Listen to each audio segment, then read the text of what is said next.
নমস্কার, জয় মা তারা, গুরু এবং তারা মায়ের পায়ে প্রণাম জানিয়ে शुरू করছি आज का एपिसोड 106 नंबर एपिसोड। जो एपिसोड काफ़ी रोमांचकर होगा हम लोग के लिए।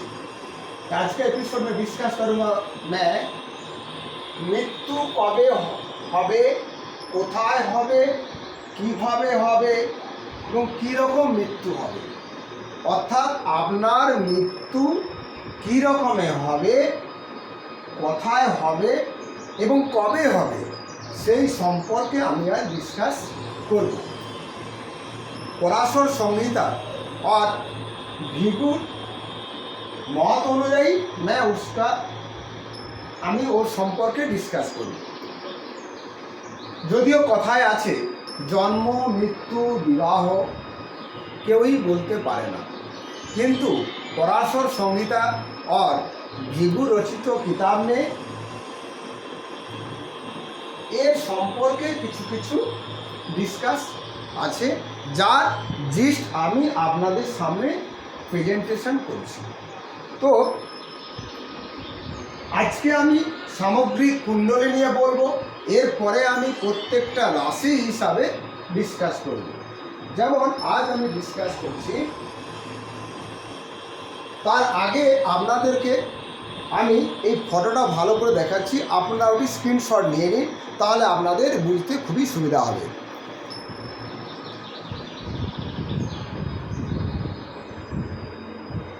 হ্যাঁ দেখুন, এটা আপনারা আগে স্ক্রিনশট নিয়ে নিন, তাহলে আপনাদের বুঝতে খুবই সুবিধা হবে। এর বেস করেই আপনাদেরকে আমি কখন মৃত্যু হবে, কবে হবে এবং কোথায় হবে ওটা সম্পর্কে আমি ডিসকাস করলে আপনাদের ওটা ধরতে সুবিধা হবে এবং ইজি আপনারা ওটা বুঝতেও পারবেন। তো এইখানে আপনার উল্লেখ করে আমি দেখাচ্ছি, যেমন ধরুন কবে মৃত্যু হবে, যে রাশির জাতক ব্যক্তি সেই রাশি এবং জন্মদিন, কোন দিন জন্মদিন দুটোকে যোগ করার পরে ওটাকে 2 দিয়ে ডিভাইড করলে যে বয়স পাওয়া যাবে ওই বয়সটি হচ্ছে জাতকের জীবিতকাল।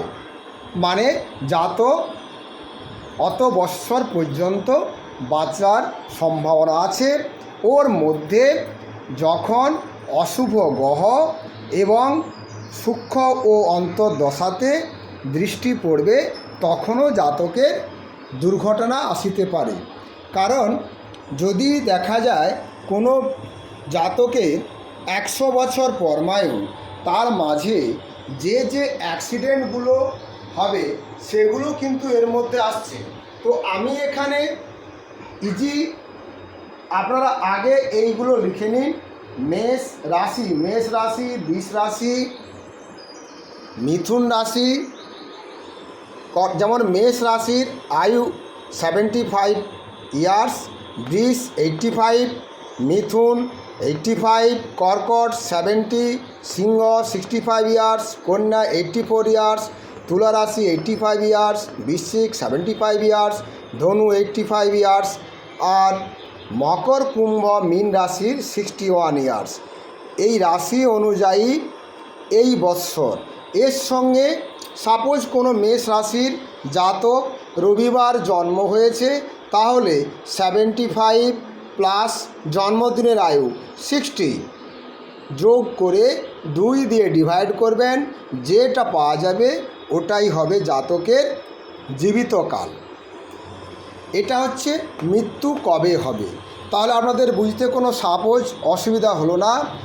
আপনারা আপনাদের জন্মকুণ্ডলী থেকে দেখে নেবেন আপনি কোন রাশিতে জন্ম হয়েছেন আর কোন বারে জন্ম হয়েছেন।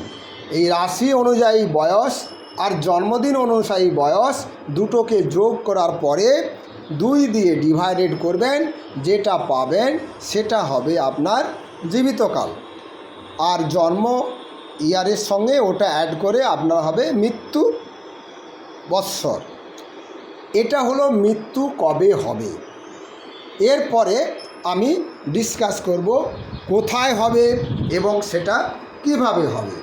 তো ওটা আপনারা নিশ্চয়ই নিয়ে নিয়েছেন, স্ক্রিনশট নিয়ে নিয়েছেন। এর পরের অংশ আমি ডিসকাস করছি।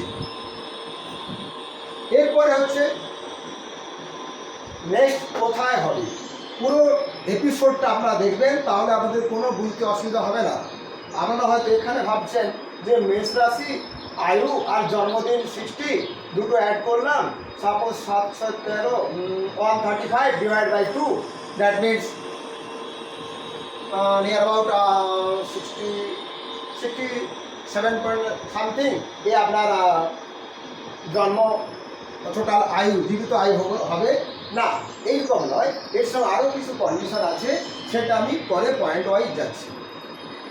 তো এটা বলা গেল আপনার মৃত্যু কবে হবে, মানে আপনি কত বছর বাঁচবেন। নেক্সট পয়েন্টে আমি যাচ্ছি, কোথায় হবে। তো আপনার মৃত্যু কোথায় হবে এবং কীভাবে বা কীরকম হবে।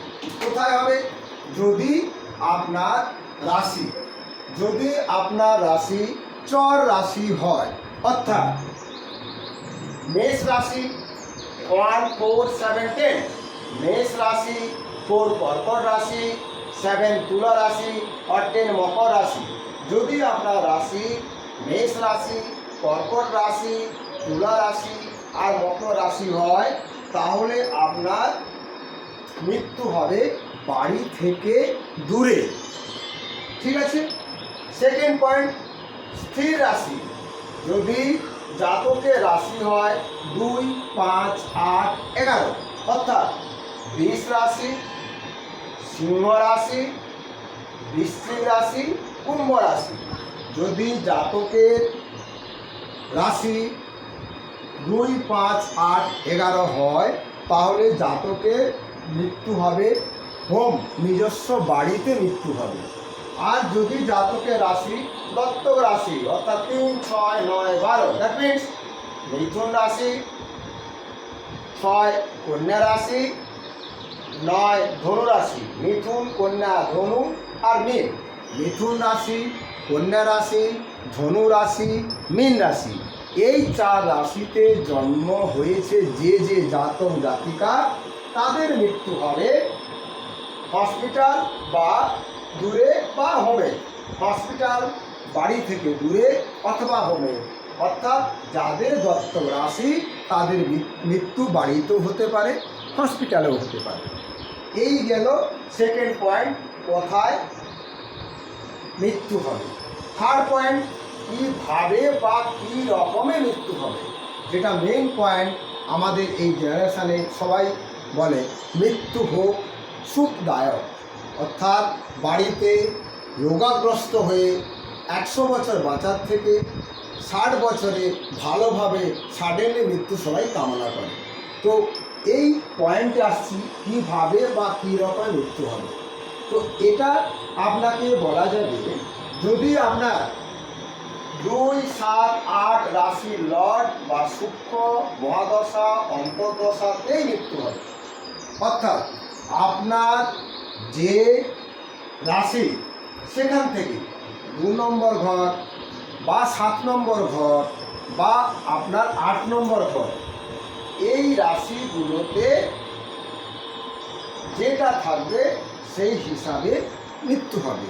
আবার এই জায়গায় কেউ কেউ বলেছেন লগ্ন থেকে 2 নম্বর 7 নম্বর 8 নম্বর যে রাশি হবে, 2 নম্বর ভালো করে করুন, 2 নম্বর 7 নম্বর 8 নম্বর ঘর যে রাশি হবে, ওই ঘরে যে গ্রহ প্রেজেন্টেশন আছে, ওই গ্রহ বা যদি কোনো গ্রহ না থাকে, ওই গ্রহের যে লর্ড হবে, সেই লর্ড হিসাবে মৃত্যু সুখদায়ক হবে কি দুঃখদায়ক হবে, ওটা ডিসাইড করা হয়েছে।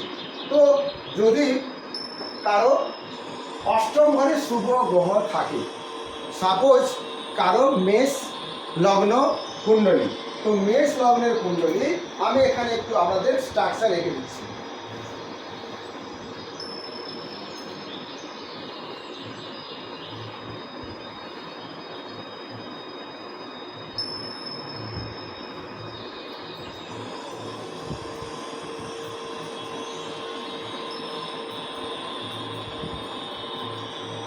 আমি এখানে ঘর রেখে দিলাম। যদি কারো এই মেষ লগ্ন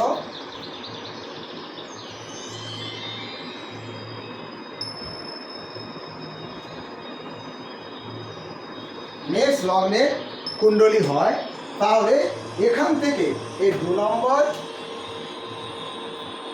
7 নম্বর আর 8 নম্বর, 2 আর 7 হচ্ছে আমাদের জ্যোতিষশাস্ত্রে বলা হয় মারক স্থান।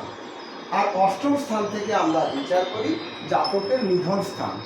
তো 2 নম্বর, 7 নম্বর, 8 নম্বর এই রাশি যখন মহাদশা আর অন্তর্দশার কানেকশান চলবে, ওই রাশিতেই জাতকের মৃত্যু হবে। সাপোজ দেখা গেল কোনো জাতকের এই কানেকশান 15 বছর বয়সে কানেকশান আছে, তার মানে কি 15 বছর বয়সে মারা যাবে?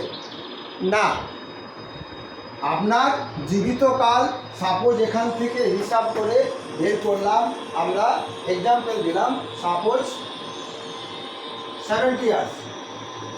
70 ইয়ার্সের মধ্যে আপনার যখন যখন অশুভ গ্রহের এই কানেকশানগুলি আসবে, সেটা আপনার জীবনে অ্যাক্সিডেন্টাল যোগ হিসাবে কাউন্ট হবে।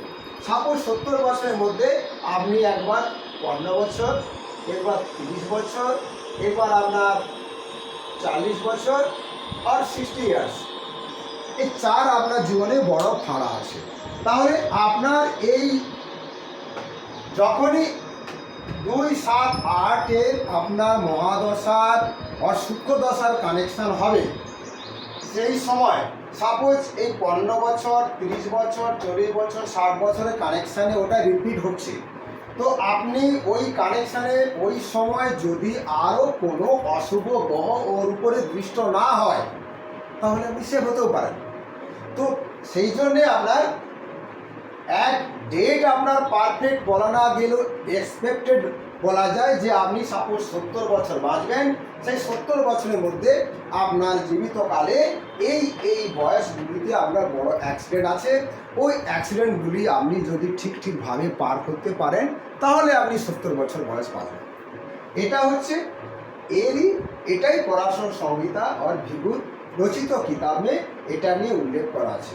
তো আমি আপনাদের সুবিধার জন্য একটা ফিক্সড রাশি ধরে ডিসকাস করব, সেই রাশি হিসাবে আপনারা আপনাদের পরমায়ু নিয়ে পুরো ক্লিয়ারিটি আমি দেব। আজ আপনাকে জাস্ট ফর্মুলা দিলাম, এই রাশি আর এই দিন, রাশি আর দিনের আপনারা অ্যাড করবেন, অ্যাড করে ওটাকে 2 দিয়ে ডিভাইড করবেন, যে বয়স পাবেন সেটা হচ্ছে আপনার জীবিতকাল। ওই জীবিতকালের মধ্যে আপনার কয়েকবার মেন বড় বড় অ্যাক্সিডেন্ট যোগ আসবে। সেই যোগগুলি পার হলে আপনার যে জীবিতকাল আছে অতদিন পর্যন্ত আপনি বাঁচবেন। আর তার মধ্যে যদি এই অ্যাক্সিডেন্টের যোগ আপনি পার হতে না পারেন, তাহলে আপনার কিন্তু আগেই মৃত্যু হবে। আর এই অ্যাক্সিডেন্টাল যোগগুলো পার করতে হলে আপনাকে কিছু পূজা পাঠ আর কিছু স্টোনের সহায়তা নিতে হবে। সেগুলো আপনি ভালো অ্যাস্ট্রোলজার থেকে পরামর্শ নেবেন, তাহলে আপনার যে পরমায়ু সেটা আপনি সারভাইভ করতে পারবেন। নমস্কার।